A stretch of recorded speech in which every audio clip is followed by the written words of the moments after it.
Hello. Yeah, better get the headphones on. Can't forget those. Hi Ben, how you doing? I'm good, thank you. How are you guys? How's it going so far? Oh, 4 hours in. Yeah, amazing.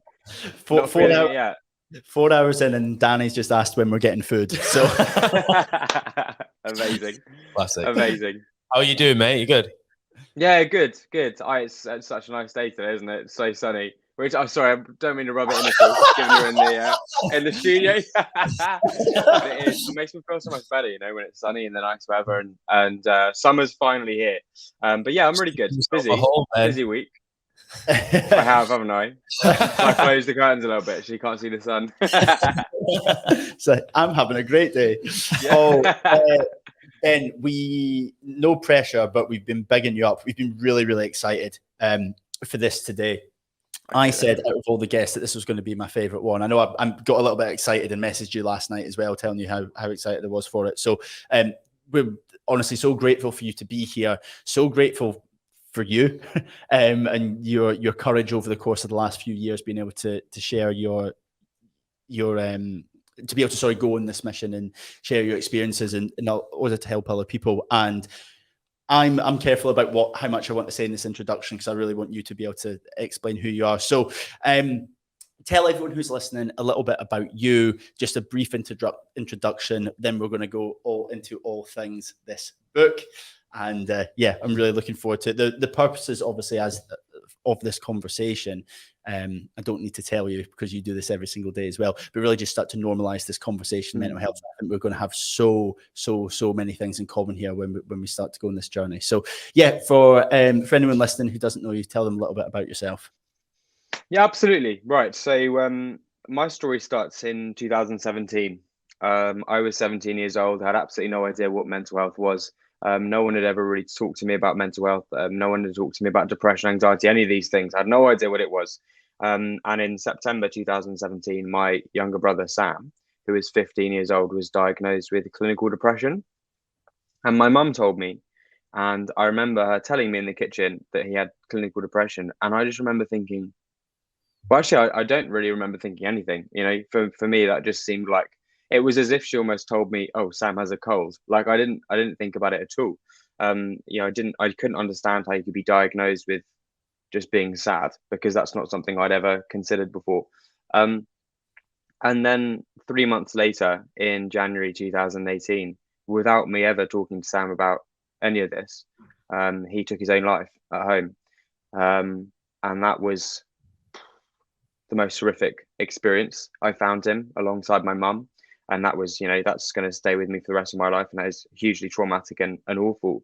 I had to perform CPR for 25 minutes, waiting for the emergency services to arrive. And then in the weeks and months after Sam died, I realized that actually almost everyone I knew in my life had something going on that they weren't talking about, had something going on that they didn't want people to know about, had some vulnerability that they didn't want to share. And suddenly I got all these messages from people that had really bad stuff going on in their lives. And I just basically from that moment on wanted to dedicate my time to trying to do something positive, trying to help people that don't feel like they can be vulnerable and open about what's going on in their own lives. And also, you know, try and stop people from getting to a point where suicide is even an option. Because I think that's one of the saddest losses of life there is. It's such a waste. But that is my story. And obviously my connection to this is, I was awarded a Diana Award in 2019, Legacy Award. So obviously a massive supporter of the Diana Award and all they do, and how, that they big up young people so much, and I absolutely love them for that. So obviously a huge supporter of the Diana Award. So thank you so much for supporting the Diana Award with this. But that's my story. No, thank you so much, mate. And I think the way that you introduced yourself in your book is great as well, because right from the very first page, you're trying to normalize this conversation, right? And you've got humor involved. And I just think it just ties in just so brilliantly with some of the things that we talk about every single day. Just a very obvious question to begin with, I think, kind of just to set the tone. Why do you think, in this day and age, It's 2022. We have got this technology now that is able to do things like this, pop up on the screen, right? But we still feel uncomfortable talking about our mental health. Why is that, do you think? Yeah, I mean, you could almost suggest that the advances in technology have almost played a part in the fact that there is so much of a rise in the number of people that are struggling.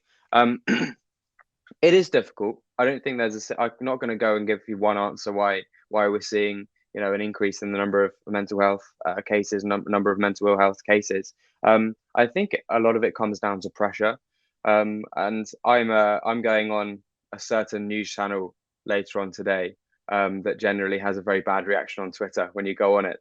Um, and that's sort of the response I usually get from going on this particular news channel is a lot of sort of middle-aged older people saying, "Oh, snowflake generation, oh, that's so we had it bad in our day and we weren't complaining all the time."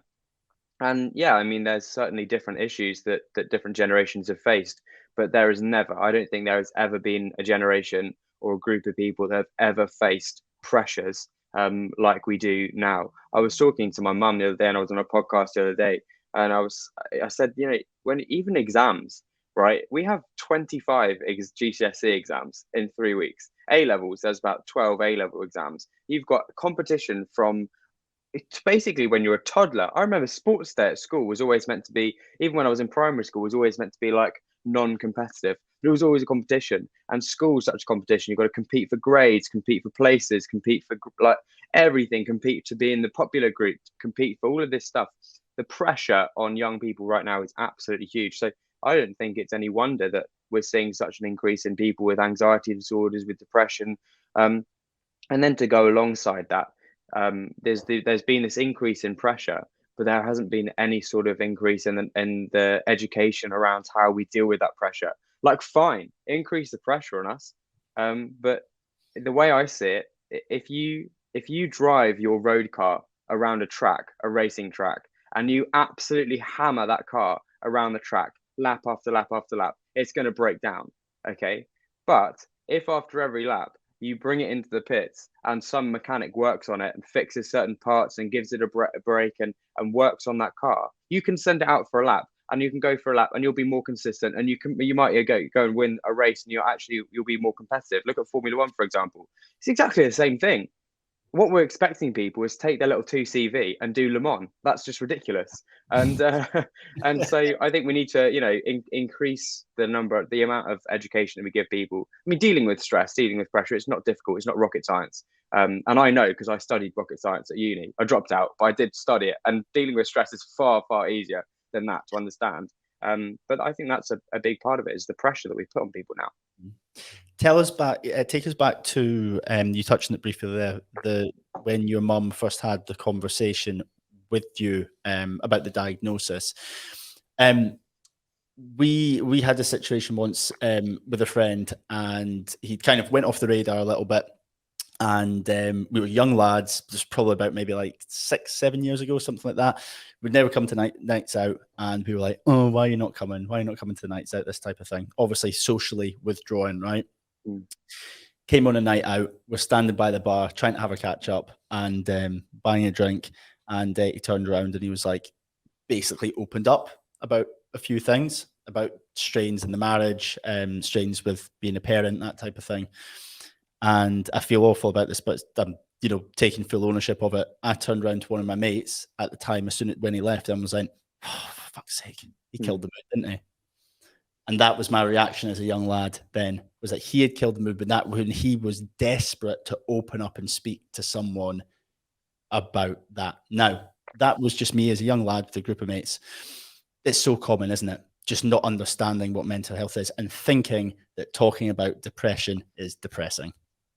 Yeah, absolutely. I mean, in fairness, I think there is a very fine line between what you've just described and banter. Like, I'm very aware now of when there's a need to take things more seriously. But we'll still have a joke with my friends. I think sometimes when we talk about it like this, and we talk about being really analytical about certain situations, people almost are scared of doing that because they're like, "But my friends are my friends." My friends, we still like laugh at each other and have a joke around this. But the difference is, if I if I if someone behaves like that in a pub, for example, I might dismiss it there and then as a joke, and they'll probably want to do the same because they don't necessarily feel comfortable there. But I'll follow up. Or if you sort of are worried about it, then take them outside, go for a little. If you're in a pub, for example, just go and sit outside, especially in summer, and have a little conversation between the two of you. It's so important though that that there is that follow up and people do take things seriously, because people, I think a lot of the sort of the symptoms of depression. I mean, look at my story. People, we're very quick to not want to think that there's anything wrong. So that's why I think a lot of the time we sort of laugh about it and joke about it and be like, "Oh, get over yourself, mate," or like that, because we don't want to think it's anything serious. And that maybe, look, it might be fine in the moment, but then just give that follow up, give that text the next day, being like, "Oh, that thing you said yesterday, you're right. Do you want to go for a walk?" It's not a huge ask, but being conscious of when someone said something that stays on your mind, when someone said something that may make them sound unhappy, then just follow up, be a mate. It really, really isn't difficult. It's a lot easier said than done, I will admit. Like, there's me. I don't want to be hypocritical. I didn't do this back then. I wish I did, but follow up, have those conversations, go for a walk, have a beer with them in the garden, go for a cup of coffee, and have that conversation, and try and follow up as best you can. Because you can only if you're wrong, then that's fine. That's even more of a joke. You're like, oh, thank God, mate. But if you're right, then potentially you've saved yourself and the other person and a huge number of other people a very, very upsetting situation. We do this thing, Ben, we do this thing where, because there's three of us as hosts, we're so polite to one another that when someone finishes something, we just look at each other for like After 5 you. seconds. Like, have you got a question? If you wouldn't mind telling us a little bit more about your brother and what happened, and obviously just however much detail you want to go into when it comes to beforehand and the aftermath, that type of thing. Just give little people context, and then how that impacted you and how your part of this journey really started. Yeah, absolutely. I mean, Sam was such a nice guy. He was really, really funny. Had loads of friends at school. I mean, I always used to say, stereotypically, the person that comes to mind when you think depression and all the stereotypes that come with that, he was pretty much the opposite of most of them. He was outgoing, had loads of friends. He was sporty. He was an absolute laugh. Really, really funny, incredibly talented, great at art. So that, I think, made it even more shocking for me. It was like, it made it even more difficult to understand on reflection in the weeks afterwards. And the weeks afterwards were absolutely awful. Absolutely awful. I think anyone that's been through something similar, trauma, grief, will know that I used to describe it as like a washing machine of emotions that I was stuck inside of, and it started the cycle, and you could bang on the door as much as you like, but nothing was going to get you out. It was a horrible feeling. And I was feeling feelings of guilt. I mean, immense guilt, absolutely immense guilt, because when just before Sam took his own life, that evening, Sunday evening, we had dinner, and we had an argument over dinner, and that argument was the last thing we did while he was still alive. And the next time I saw him after he stormed out the kitchen was when I opened the door with my mum. So that was obviously incredibly difficult to wrap my head around, especially in the weeks afterwards. My brain was so tired and so intoxicated with grief and trauma that it just latched onto this idea that it was all my fault. And actually, that was a much easier thing to understand than he chosen to do this. Then obviously the anger and all of these things, and I guess for me, like, I'm a really positive person, and you talk about the book, it's like it's funny in places, because that's me, that's who I am. I'm not a serious person. All my mates find it so funny this has become my job, where I'm so serious, because they're like, this is not how you are around us. So for me, I wanted something positive to do. All these people around me, it was all negative. People were crying, they were buying us food and flowers and crying, and I was like, oh my God, get me out of here. I just need something positive and fun to do. So I started campaigning as a way of having that enjoyment, having that positive thing to do. So we made, like, our first campaign was like a walk to get everyone on, and we made the color like bright pink, and we got loads of people, and it was just fun. We had loud music, and it was a fun thing to do, and then obviously to know by doing your campaign that you're helping people, obviously that is hugely positive, and it's a very fulfilling thing. But for me, I can't begin to describe how awful I felt about myself because of what I thought I'd done. And for the campaigning, and actually still now, to an extent, it makes me feel less bad as a person, because for a long time I really hated myself as a person and who I thought I was, which obviously is incorrect. I shouldn't, think that. That's not how suicide and depression works. But I definitely did think that. So yeah, it was was a pretty awful experience all round. Thanks for sharing that, Ben. And you very quickly in the book recognize that suicide is and should be seen as a symptom of depression, and it's not something that always people just choose to do. And you identify that really early on in the book, and I think that's brilliant. At what point, 'cause I'm trying to kind of break down your journey and when it started off with feelings of guilt and shame, especially with the argument you had and that kind of thing, and how was that transition and sort of from a timeline perspective, how long did it take, should I say, sorry, for you to transition from, oh, this is all my fault, and trying and kind of feeling the burden of it, to then, okay, I'm going to turn this into something really positive and create positive change? Yeah, it's difficult. I mean, to be honest with you, about a month of my life is just a blur. I don't actually have a timeline for a lot of it. It was quite difficult actually writing the book around that time, because me and my editor were like, I honestly have no idea when this happened, but I think the guilt. I started to feel guilt when I realized I remembered what I said, because most of that night was didn't exist in my memory for about a week, just didn't exist. And so when I sort of started remembering it, and that was an awful experience. Anyone that's sort of gone through something traumatic and then suddenly remembered bits like the flashbacks, that's really actually really distressing. I started to remember it, and then I remembered the argument, and then it was honestly, it was like it was this overwhelming sense of realization, like, oh my god, what have I done? That was awful. And then I don't know how long it took afterwards for the campaigning to take over. I think it was reasonably quick. I think I sent a message to my friends about the walk. I think from memory it was like 3 weeks, 4 weeks after Sam died, I think. But before that, before we started thinking about the walk, I was, the school did a memorial assembly. We had memorial assemblies. We had the funeral. I spoke at the funeral. I spoke at this memorial assembly. And when I was speaking at these things, I just absolutely poured everything out. And I said everything I wanted to say. And it was incredibly emotional, and it was incredibly vulnerable. And to be honest, I totally forgot that people were in front of me. I just wanted to say the things that I wish I had said before. And then it was after having done those speeches that people started coming forward to me. And that's when I started to realize that actually started to learn about mental health. And I think one of the things I said in the funeral, when I spoke at his funeral, was this wasn't you. This wasn't you that chose this. I don't know who took your place over the last year, but someone else has destroyed us. And that was sort of the start of me trying to understand what is depression and what this thing that's ruined my life was. And so it was like a learning process over that month, 2 months, where on one hand I was learning about mental health, and the other hand I was learning that, oh my god, it was absolutely rife everywhere around my school, my community, all of my friends that have been struggling for years and had never told anyone. I was there talking to them, and it was like, this is ridiculous. Why are we not having more open conversations about this?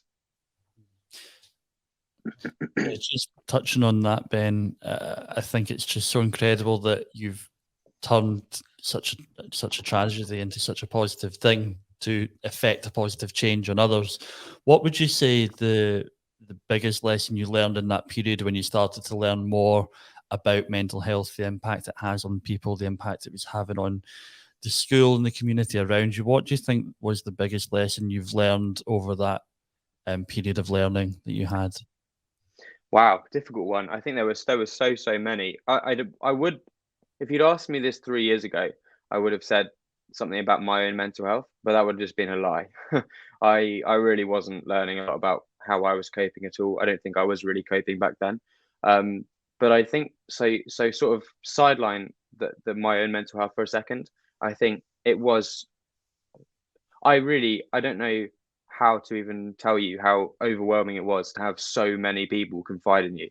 It was it was incredible. It was absolutely so overwhelming. I mean, I'm talking hundreds and hundreds and hundreds of people from school messaging you, being like, "This is what I'm going through this," or my sister's going through this, or my brother's going through this, or my friend's going through this. I don't know what to do. Like learning that was in a way really really distressing, because I was like, a lot of these people I was really good friends with, a lot of these people I really cared about, and having seen what happens, my brain at that point was like, oh my god, all of my friends are at risk of, I can't do this again. And actually there was this massive panic where I was like, I'm not surviving. If this happens again, I can't go through that again. But that was definitely the biggest thing I learned, was just how common this was. But on this sort of flip side of that, it was actually quite settling in a way to see that Sam wasn't alone in it. Because for a long time I sort of saw it all as a really confusing thing, and to see that it was actually part of something that a lot of people were going through almost made it a little bit more, I don't even know how to describe it. It just made it feel like it was a normal thing. And that's the other thing I find bizarre, is everyone says the mental health issues and stuff like this are the not normal thing, or the thing that no one talks about, and the thing that the minority suffer with. Like, I'm having hundreds of conversations with people from my school back then. Like, excuse me, but tell me who's normal out of those? The people that aren't talking to me about their problems, or the people that are. Like, there were far, far more people that I spoke to that had stuff going on than people that didn't. And that's when I realized that almost everyone I knew had something, whether it was a mental health condition, or whether it was just, exam stress, or feeling hopeless about various things. It was almost everyone. And so that was a huge, huge learning curve. And obviously then, as me, I'm a very empathetic person. I saw this huge problem. I was like, what can I do to help? I've always been like that. I've not liked when people haven't felt safe or happy. And I just sort of wanted to solve it. And 4 years later, still here. Here we are. But no, I can totally empathize with what you said there, when it was almost a little bit of comfort finding out that other people went through struggles, because there's like a quote that's like, no one is ever truly alone, because even those who are alone, there's other people feeling alone too. So you're in it together. I'd like to ask you a little bit about the education side of things. How important is it for us to try and get this message out there? Because there's so much misinformation at the moment. There's so much over normalization at the moment, which is obviously, as you discuss in the book and we talk about all the time, speaking, but without education, words just getting flung about. And one of the things that you said right from the get-go was, he wasn't the sort of person that you stereotypically would have thought would have had depression or would have taken his own life. And there's so much misinformation around this, because for years and years, people would then start saying, oh, you would never know, almost to like try and help. But then also that is now used as a cop-out for people being like, oh, well, I wouldn't have known the signs. It seems like an uphill battle, but for us, it just makes sense and it's so obvious. Are you confident that this change is on the horizon? I wouldn't be doing this if I didn't think it was something I could have impact in. I do this because I do think that it's an incredibly solvable issue. I was saying this the other day. I think of all the social issues we face, I think actually a lot of people get quite demoralized by the whole mental health crisis. A lot of people see it and see it as something really difficult to solve. I don't. I think there is huge, huge potential to solve this. I really, really do, from the conversations I have. And let's face it, I have some really horrible conversations. It's part of my job is to know what's going on and to know what's impacting people and to understand the various areas of society and what's actually happening. And some of those conversations are horrible. Like they're really, really not nice conversations to have. But on the flip side, I have conversations that are so good and so full of hope. And so I do think this is a very solvable issue. And I'm going to try my best to solve it. And I think the two areas that mean we can solve this are education and support.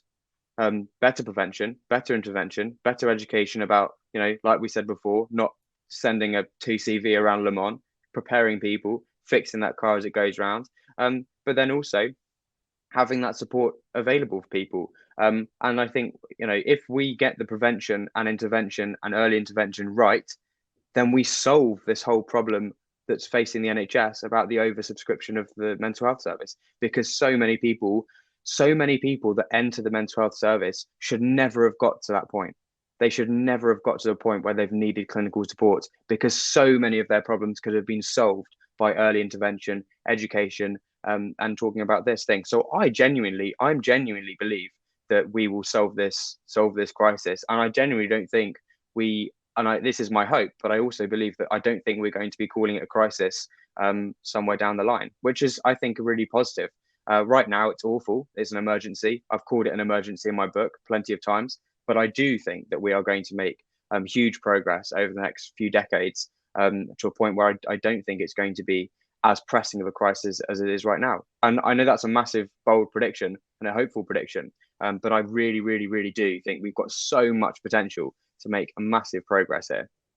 Because like I said, dealing with education around mental health and learning how to deal with mental health, I've done it. I did counselling last year. The stuff I learned in that, it's not difficult to learn, and it's really not actually difficult to integrate into your life. But difficult things happen in your life. That's always going to happen. But how you deal with it, learning how you deal with it, that's actually quite easy. And if we can teach people about that, we can cut the number of people that need actual clinical support by a huge amount.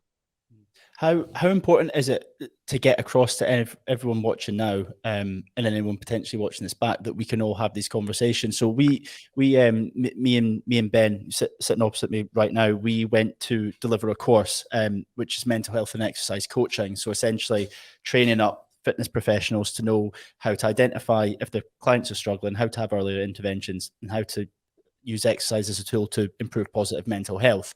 And we went to teach a course in London, and we were literally walking into this classroom about to teach all the students about this topic.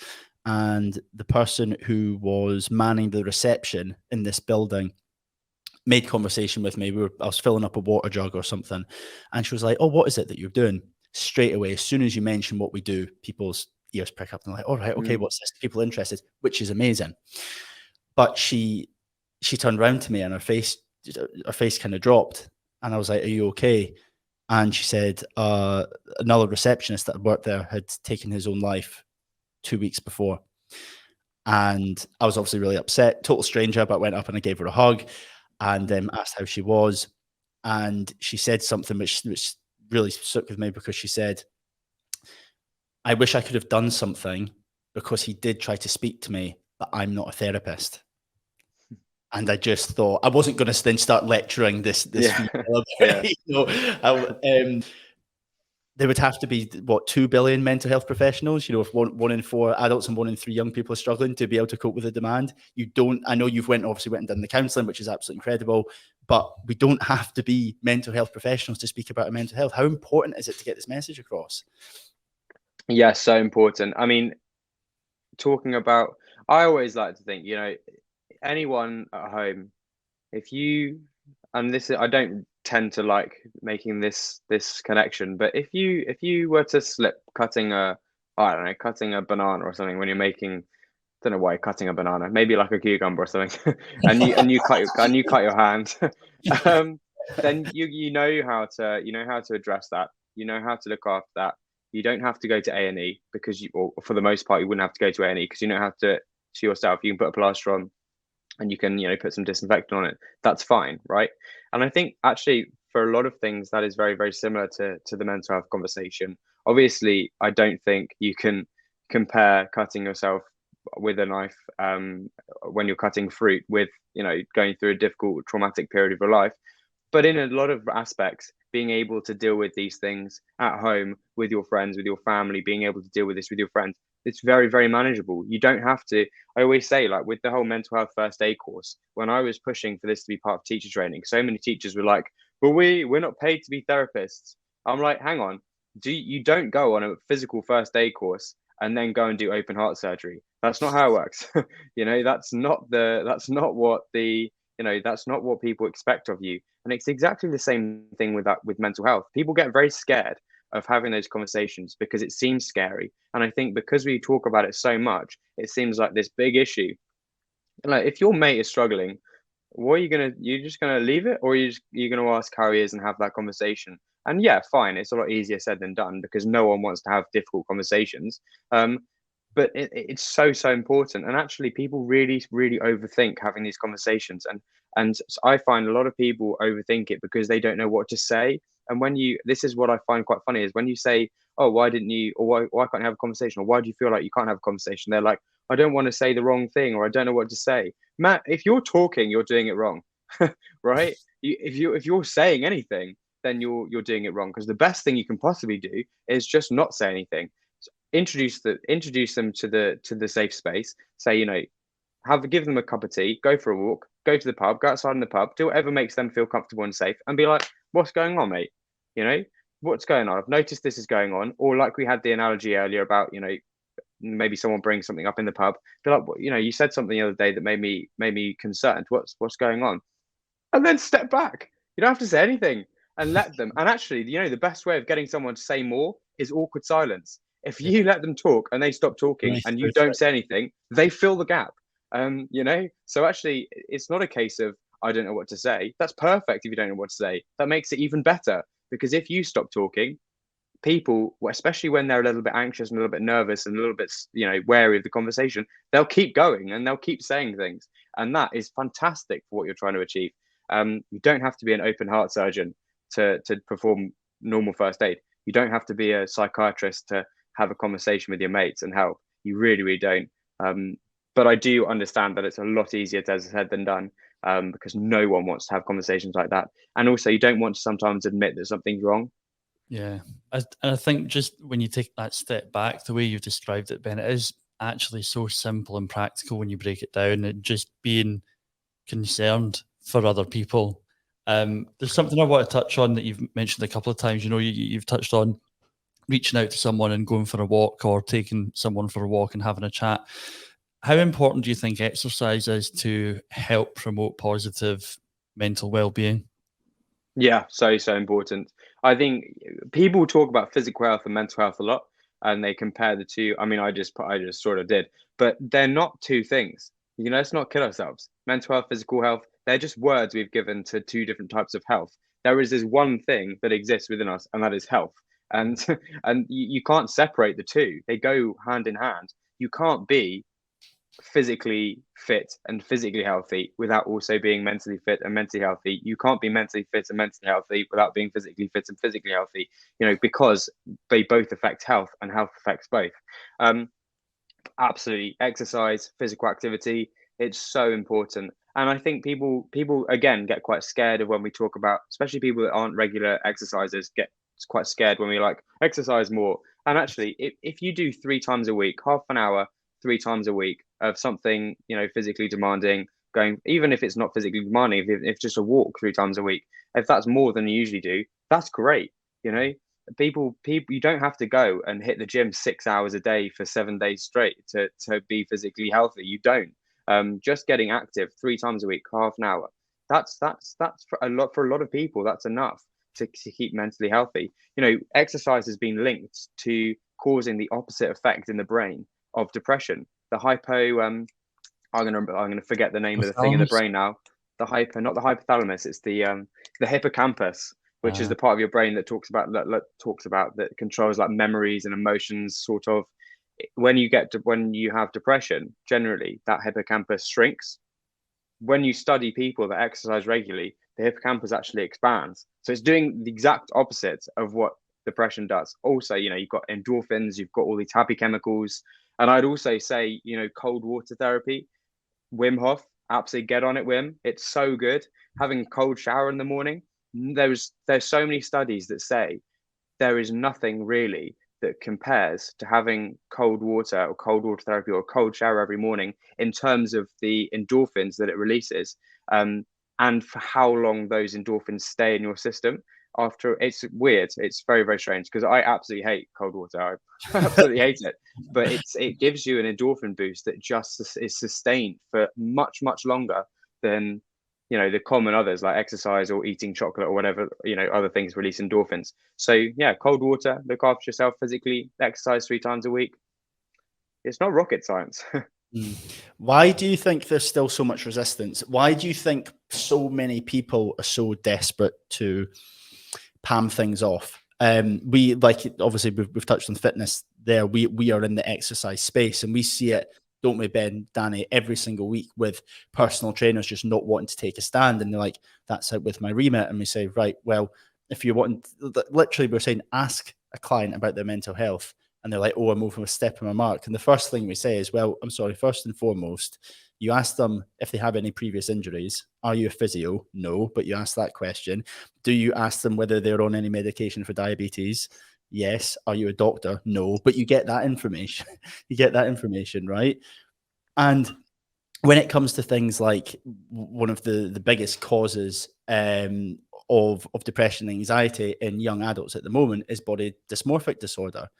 Right. And we have so many trainers or coaches every single week saying, that's it with my remit. Don't want anything to do with that. And we're like, well, I'm sorry, but as a personal trainer, you could have an early intervention with someone because who else speaks every single day about our body image and about the way that we look? Therefore, you can have an early intervention. You can get these individuals to fall in love with their bodies for how they perform as opposed to how they look. So therefore you can treat it, and therefore you can actually potentially cure body dysmorphia through exercise. Yet these people are being so resistant to this and just wanting to hand it off to other people.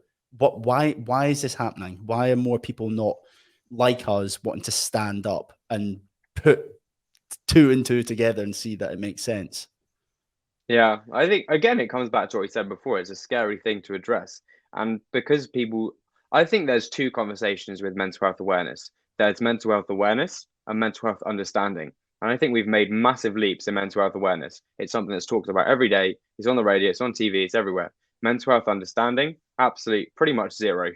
I think we've got like almost next to no mental health understanding in this country. You ask anyone, random stranger in the street, to name 5 different mental health conditions, most people would struggle. Depression, anxiety, they might get, and then they'll stare at you blankly.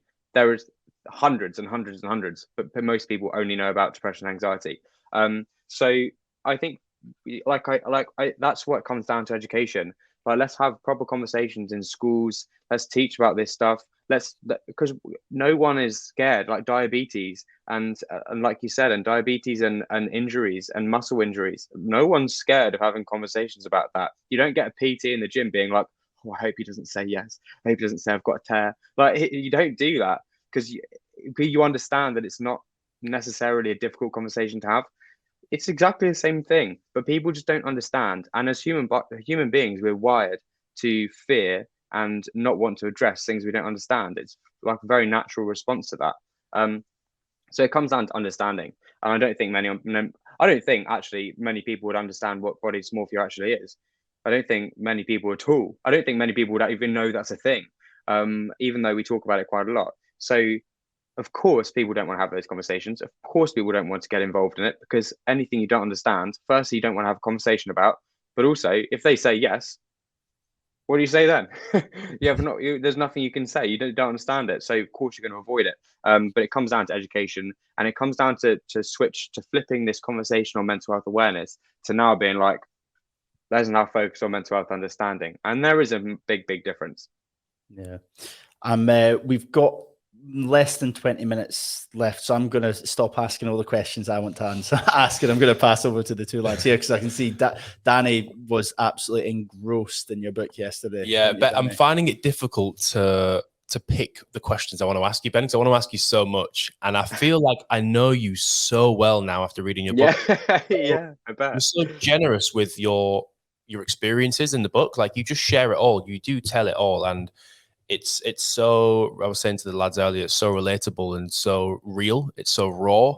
And it's led me to be here now feeling like I know you inside out, it's hard to kind of pick the best questions to ask you, if that makes sense. But I'd love to unpack a little bit of the journey you've taken from what started off as a let's walk and talk, which started off as a, if I can get 20, 30 people, great, to thousands of people, to having a chat with Boris Johnson after a few glasses of Prosecco, and how that's just gone on its own journey. I'd love to hear from you about how that's just taken its own path. Yeah, I guess it just shows how many people really do care about this issue, because my expectations has always been quite high. I've always always thought I've been pushing myself in terms of what I wanted to achieve and my goals. And every single expectation I've had has been exceeded in everything I've done over the last 4 years in terms of mental health awareness, which is just crazy because I'm an ambitious person and every single goal has been exceeded. I think for me, it was a case of I've always just wanted to listen to people and then tried my best to react to what I was hearing. And so when people were telling me they didn't feel comfortable, they were telling me about what was going on in their lives and no one else, I saw there was a need to get people together on a walk to introduce them to each other to this conversation about mental health and get them talking to each other. So that was a sort of solution to what I was seeing. And then after the walk, I started talking to my teachers and seeing that they were so unprepared to have conversations about mental health with their students, even though they saw it happening and saw students struggling all the time. And I guess then it was me listening to those stories that was like, right, let's get this training sorted, because I think the way that we're currently training teachers in mental health first aid is just bizarre. It's the most bizarre setup you've ever seen. Like, I can't believe someone thought it was a good idea. So that's when the petition came about. And, I thought I was being really forward with the petition, and we would put it out there, and I was hoping to get, a few thousand signatures, get a bit of attention to it, maybe get a few news stories, and then that was it. And, now we're sitting on, is it 312,000 signatures? We got met Prime Minister after a fair few drinks. I ended up at Downing Street, talking to him there. Obviously that conversation didn't go where I wanted it to go, because it's still not part of teacher training, but it's and the book, the fact that the book exists is just the most crazy thing, because for me, I didn't think it was ever going to get to that point. But it's been support all the way through, which is just obviously incredible, for me to have been on the receiving end of that. But while there's an issue that I hear about, while there's something that comes up that needs solving, then I'm going to put the time in to try and suggest the solution I think's the right one. Because, like I said before, I think this is a very solvable situation. We just need those solutions to come forward. And so I'll react to what I hear, put a solution out there, and there we go. We'll see what can happen. But it's been a wild 4 years. It's been a journey that I did not expect at all. And I was talking to a lot of my friends, actually. A lot of my friends that I used to be friends with at school have sort of come out of the woodwork a little bit, given everything that's going on at the moment, and gone, this is mad. And I've replied being like, yeah, I know. How did this happen? And it's really lovely. It's really lovely. And I'm just so glad that I've got a platform now where I do have so much potential in terms of what I can say and what I can influence, in terms of change. And really, really lucky, because I've got a lot that I want to say. Talk to us about the petition. Okay, so this has obviously just escalated and skyrocketed, 312,000 signatures, like absolutely incredible. And I'm sure the lads here fully support what you're trying to achieve with that. I couldn't quite believe it when I was reading your book, but then also it hit me like a ton of bricks. Like when I was in primary school, I remember, and everyone can relate to this story, like how well equipped schools are to deal with that one kid who's got a peanut allergy. And you went through the stats and like compared how many people per year, I think it was in 2018 or 2019, actually had to go to hospital with like a peanut allergy related, emergency from primary schools. And it was in the hundreds. It's like 750, 850, something like that. And then compare it to kids who had like self-harmed or had suicidal tendencies or something, and it's in the tens of thousands. Yeah, and 19,000. Yeah. There we go. And teachers are, really equipped to deal with the kid who's got this potential nut allergy. And like you said, and I completely agree, that shouldn't be ignored. That's still an issue in its own right. But how can we live in a society where like that's up here, and then to deal with like mental health issues is like, we're just not equipped to deal with it in schools. Talk to me a little bit about how you came across this, like, this issue and how urgently it needs solving. Yeah, I do like the comparison with the peanuts and the anaphylactic shock, because it's like anaphylactic shock, although it's, not everyone understands it, it's so understandable, especially with peanuts. It's like, right, there's this kid that's allergic to peanuts. They're going to die if they see a peanut, so let's take the peanuts out. And teachers, as a way of, just in case the peanut enters the room, they've got training for how to use an EpiPen just in case the person goes into anaphylactic shock, which is brilliant, right? That's such a good thing that happens, and I guess that's proof that these sorts of changes can happen if there's a demand and if there's a need to do it. But there's 1,100 hospitalizations for anaphylactic shock in teenagers in 2019. There's 19,000 hospitalizations for self-poisoning or self-harm in the same period for the same age group. And it's like, sorry, so we've made all of this change and all of these policies and all of this regulation and all this training for the 1,000, which is great. And no one's even considering what we need to do for the 19,000. It's bizarre. I mean, the leading cause of death for adolescents in England and Wales is suicide. It's not anaphylactic shock, and yet we're trading so far behind in creating policies to react to that. And I guess for me, the petition and the teacher training was just such an obvious thing. Like, teachers are the best placed people in our society, without a single doubt in my mind, for spotting the signs of someone that's struggling. Far better placed, I think, than parents and family members and friends, because they see you every day. You spend more time at school in that part of your life than you do at home. For a lot of people, they're so best placed to be early intervention and to notice when something's happening and to be able to signpost the support. And this is I think what we need to do is get to a point where teachers are trained in mental health first aid, so they can spot the signs of someone that's struggling. Then teachers are trained in mental health first aid and mental health, so they can deliver well thought out, well executed mental health lessons to students, which currently isn't happening. Well, the mental health lessons are happening, they're just really, really bad. And then also we need to have early intervention clinical support, like we're rolling out at the moment, which is the early support hubs, which attach themselves to local schools, that act as an interim between the full-blown mental health service and maybe talking to your friends. Like, it's an interim thing that deals with mild to moderate mental health symptoms, which happen, which can get you support far quicker than anything else. And this is what I mean about this being really solvable. Like, all those three things, cost effective, doesn't cost a lot, because actually, for the most part, the training, the money is put on teacher training organizations to do this, not the government. Really, really cost effective, really good intervention. I'm sure it will save lives. Mental health lessons, okay, a little bit more expensive, huge return of investment. I mean, predictions of up to 9-1 is the return of investment on mental health education for people, in that it brings back productivity and sick and a lack of sick days later on in the line. So we could be saving 9 times as much money by investing into that sort of education for children. And then the early support hubs.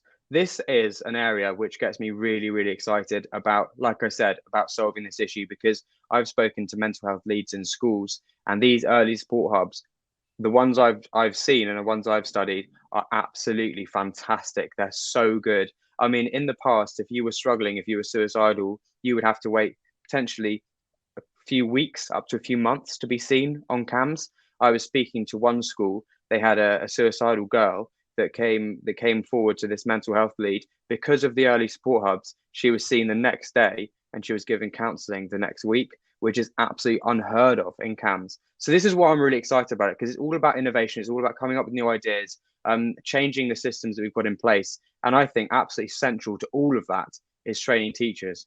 And the government agrees, they're still training them. They're just training them in the wrong way, the way I see it. It's but it all comes then back to this education, isn't it? Because if we go back to the peanut thing again, it's because that the teachers will see that as normal. Having a peanut allergy is seen as normal, although it's actually not as common. But a lot of people will still see kids struggling with the mental health as scary mental illness, and they don't know what to do with it. They don't know what to touch them. The kid's probably going to be violent. I don't know how I'm going to handle it. That type of thing. So it all comes back to, although it's obviously, like you say, it's the mental health first aid, it's all the education around it. I've got a question for you. This isn't to put you on the spot at all, but I'm just curious because I asked Tessie the exact same thing. Going into schools I couldn't agree more with you that having these early interventions, that's the thing that's massively important. The 50% of mental health conditions arise by the age of 14. So we need to have the earlier interventions, right? But what else can we do to get that message across to the parents? Because if the kids don't have the support network at home, what can we do so that we are tackling everything? Yeah, this is difficult. This is really, really difficult because actually, to a certain extent, you can't control what happens at home. Unfortunately, you can create as much support as you like at school, but if you go back to an abusive household, you're not going to be happy. And that's really, really hard. And it's really, really hard. And not even an abusive household to that extent, to a household that doesn't understand this, to where you're brought up, that's very, very hard. And, you know, I'd love to be able to come up with an answer to this. And you have put me on the spot a little bit, but you can't necessarily solve that, I don't think.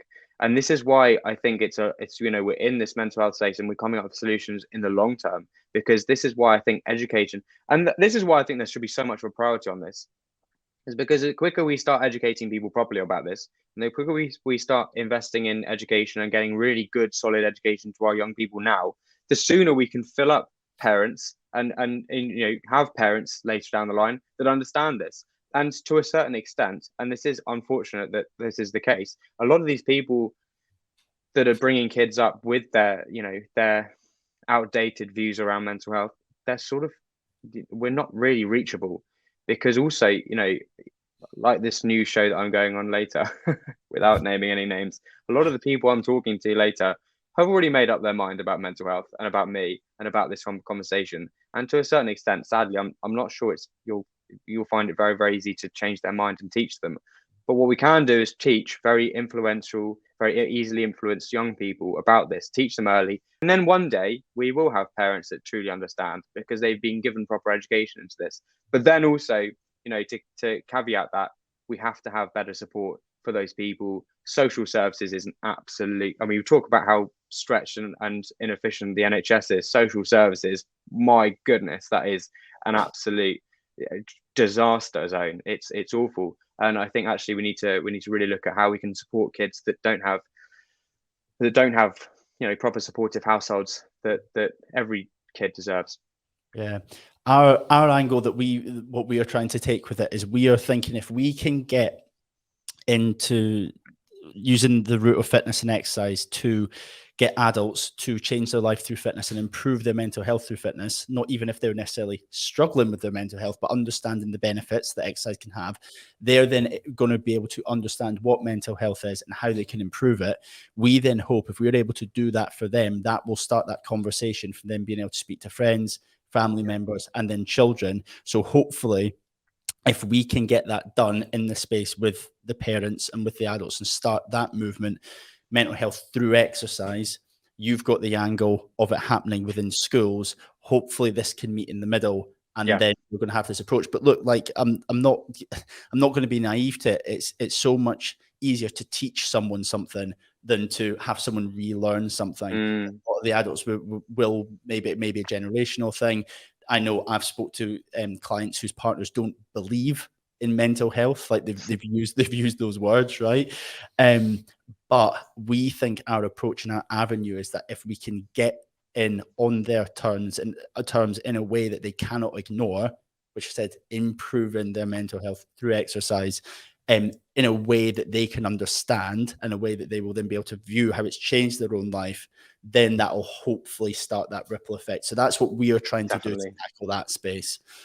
I agree. And also, I think a lot of the resistance to have these conversations from that sort of generation and from those people that don't understand is not necessarily maybe a lack of education, a lack of understanding. It's sometimes because the conversation is triggering because they're probably struggling themselves. And it's very natural.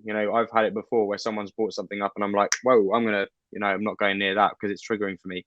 So actually, like you said, one of the best ways you can help is teaching them about helping themselves, make them get into a better headspace, make them get more healthy, mentally healthy, mentally fit, healthier generally. And then they will go into their lives being more prepared to have those conversations because they'll find it less triggering because they have a handle on the situation. 100%. I'm just going to read out and bring up a couple of comments if you don't mind, just because lots of people been commenting. So a big thank you for that. Ben, I'd like your opinion on this one. We've got a couple minutes left before our next guest goes, so hey Ben, she was like, years ago, I told my dad I'll spend or go into a therapist or spending money to go to a therapist. His response was, why, you're not mad. Yeah, I mean, you don't have to be mad. I'd like this whole mad thing as well. It comes back to the stereotype of what mental illness is. People like to, a long time ago, mad was used to describe people that were mentally unwell. They're not mad. They're very normal. You can have depression, anxiety, you can have schizophrenia, you can have, all these scary words and still be a very functioning person. Actually, some of my friends have, some really awful mental health conditions, schizophrenia and bipolar and psychosis, and they're lovely. They're very normal people and they function in their lives. They just have days and periods of time they have to have treatment. So the whole idea that someone is mad because they've got an illness, it's ridiculous. It's absolutely ridiculous. But in terms of going to therapy, I went to therapy and I don't have a mental health condition. I absolutely loved it. It's changed my life. It's solved so many problems. It's made me more aware of what's going on. I'm able to have better, go into relationships and friendships better because I understand myself better. It changed my life. It absolutely did because I have that understanding of how my brain works. So you don't have to be. Actually, I think the best people to go to therapy are people that aren't unwell, to be honest, because then you skip out the whole getting ill in the first place for a lot of people. Is the whole thing about self-care. So many people only think about self-care when they're ill. And it's like, why are you doing that? It should happen far, far, far beyond, far, far, far beyond before that. And it's the same with therapy. You don't have to necessarily be unwell to go to it. And if you can afford it, and if it's available to you, which obviously is a whole separate issue, then please do go, because it's taught me so much about myself. It's absolutely transformed my life, and it's allowed me to write this book, which tries to give you a glimpse of what that therapy journey was like for me and what I learned through it. But yeah, you don't have to be mad. And actually, most people aren't mad. I'd say I was a bit mad, to be fair, in terms of my friend group and what I say to them, but no, not in the stereotypical mental illness way. I don't think anyone is. Love that, mate. Thank you. We've got our next guest joining us in a minute, but we'll keep you here just for the time being. Danny and Ben, have you got any questions or anything that because we normally get to the end of this and then all of us are like, oh, not swearing, we've got a swear jar. There's loads of things that we would have wanted to actually ask, because what we normally do is actually, Ben, when we do the podcast, the normal episodes, not this ridiculous 24-hour episode, we once we stop the conversation, we keep the camera rolling and then we relax a little bit and we're like, oh, that was cool, and then we ask some more questions. So yeah, I thought I'd give the opportunity for guys. I still have about 100 questions, but I'll probably just message you after this. But no, one thing I'd love to ask you about before we leave you is, when you was campaigning, and you're still campaigning to this day, when you inevitably do get some backlash or people don't quite understand, or as Dan Bennett, don't believe in mental health, how do you respond to that? Because to me and you and the people in this room and the people listening to us now, it's blatantly obvious. How can we not be addressing it? How can we not be trying to tackle it? So when you're faced with people who maybe don't understand it or don't want to understand it or don't believe in it, like I said, how do you navigate yourself through those situations? Because if it was me, I don't know how I would, because I could find it really, really frustrating. So I can't imagine how you must have. So I've got to ask, how do you get yourself through those situations when you're faced with those types of people? Yeah, it is frustrating, but let's face it, I was there. I was that person, I was very much that person. And so when I'm having those conversations, I'm like, whoa, there's Ben, there's little 17-year-old Ben. And I think sometimes you look at them and you have those conversations, you think, well, they're beyond help. And I think actually a few people sort of are not ever going to truly understand. But hey, it's taken me 4 years to understand this, and not just understand it like this is my job, this is all I do every day. I understand it to that extent, right?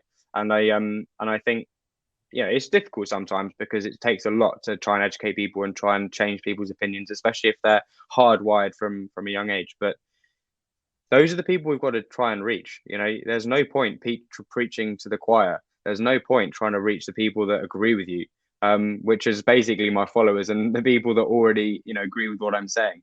The people you really need to reach are the people that disagree with you, or don't believe what you're saying. And so whilst it's frustrating, I have those conversations, and as long as you can have a productive conversation, then I'm like, this is the most important thing I can do, Because how many people is that, if you can get someone that doesn't understand and suddenly make them understand a little bit better, like that affects a huge number of people in their life. Because when they go to the pub next time and they have a chat with their mate, then they'll be the one thinking differently. Those are the people we've got to reach.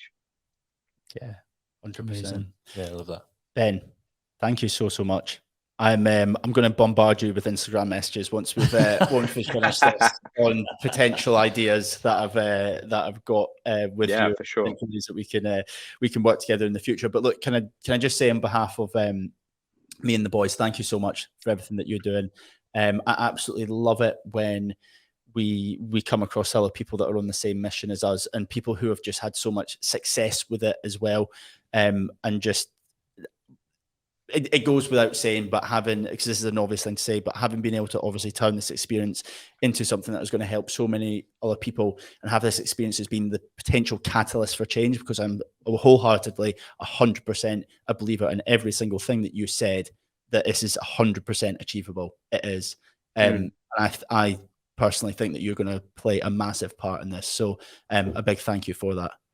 Oh, thanks, guys. Good luck with the rest of it as well. And thank you so much for supporting the Down Awards. They're amazing. Yeah. No problem, man. No, go enjoy the sun. Yeah. I will. I'm sorry. Good luck with the next 90 hours. Cheers, mate. Take care. Guys. Bye. Bye. All right. Oh, wow. That was brilliant.